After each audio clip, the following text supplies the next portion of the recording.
पहले अमित शाह और अब योगी आदित्यनाथ।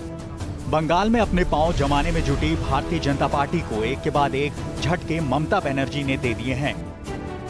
रविवार को यूपी के सीएम योगी आदित्यनाथ की रैली पश्चिम बंगाल के दिनाजपुर में होनी थी, पर अचानक बिना बताए ममता बनर्जी सरकार ने योगी की रैली की जगह को बदल दिया, जिसके बाद बीजेपी कार्यकर्ताओं ने जिलाधिकारी के बंगले के बाहर विरोध प्रदर्शन भी किया। 3 दिन पहले से वहां के जिलाधीश से सभा की परमिशन और हेलीकॉप्टर लैंडिंग की परमिशन हमने मांगी है। सभा की परमिशन तो दे दी उन्होंने क्योंकि वो रेलवे की ज़मीन थी, पर हेलीकॉप्टर लैंडिंग की अभी तक परमिशन नहीं दी है। कल से कह रहे हैं हम दे रहे हैं। आज जब हमारे अधिकारी उनके बंगले पर गए तो उन्होंने कहा ऊपर से प्रेशर है, मैं नहीं दे सकता, मैं बात भी नहीं कर सकता।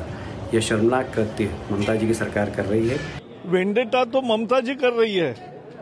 जिस तरह से अमित भाई के हेलीकॉप्टर को परमिशन ही नहीं दिया, परमिशन देके भी फिर उतरने नहीं देते, उतरने के बाद कार्यक्रम नहीं होने देते, इस तरह से जो काम कर रहे हैं, इसके खिलाफ पूरा बंगाल जाग उठा है और बंगाल में परिवर्तन होके रहेगा।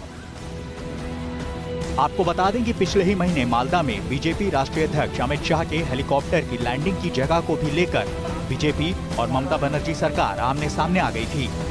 बीजेपी ने इसे ममता बनर्जी की मनमानी बताया था, पर इन दोनों ही बातों से ये तो साफ है कि ममता दीदी किसी भी तरह से बंगाल पर भगवा रंग चढ़ने नहीं देना चाहती, और इस बात का एहसास बीजेपी को भी हो गया है कि बंगाल का किला फतह करना उतना भी आसान नहीं जितना बीजेपी के चाणक्य सोच रहे थे।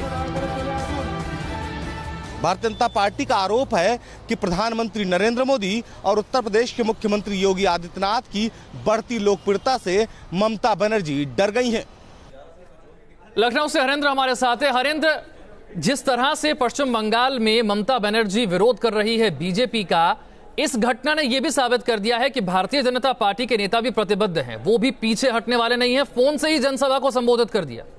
बिल्कुल विशाल, देखिए, जब बीजेपी के राष्ट्रीय अध्यक्ष अमित शाह का जो बंगाल का दौरा था और उस दौरान हेलीकॉप्टर लैंडिंग को लेकर जो वाकया सामने आया था, और अब उसके बाद आज चूंकि यूपी के सीएम योगी आदित्यनाथ को पश्चिम बंगाल पहुंच के दक्षिण दिनाजपुर और जो उत्तर दिनाजपुर जो 2 अलग अलग जनसभाओं को उनको संबोधित करना था, जो तय कार्यक्रम था, एक जगह उनको परमिशन दी गई थी, लेकिन जो बालूर घाट में जो उनका जो पहली जो जनसभा थी जिसको संबोधित करना था, वहाँ उनको परमिशन नहीं दी गई। और सुबह जब बीजेपी के जो स्थानीय जो आयोजक जो मंडल में जो शामिल जो लोग थे वो डीएम के पास पहुँचते तो उनको साफ तौर पर इनकार कर दिया जाता है कि सीएम योगी आदित्यनाथ का हेलीकॉप्टर जो है यहाँ लैंड नहीं कर सकता। तो सीधे तौर पे जिस तरह से बीजेपी के नेता आरोप लगा रहे हैं कि ममता बनर्जी जानबूझ के तमाम जो राजनीतिक द्वेष भावना के चलते वो तमाम ऐसे प्रयास कर रही है जिसके चलते जो भगवा जो है बिल्कुल बीजेपी लगातार आरोप लगा रही है कि ममता बनर्जी द्वेष भावना के चलते उनकी रैलियां नहीं होने दे रही है, और ऐसे में अगर हेलीकॉप्टर लैंडिंग की इजाजत नहीं मिली तो फोन से ही जनसभा को संबोधित कर दिया।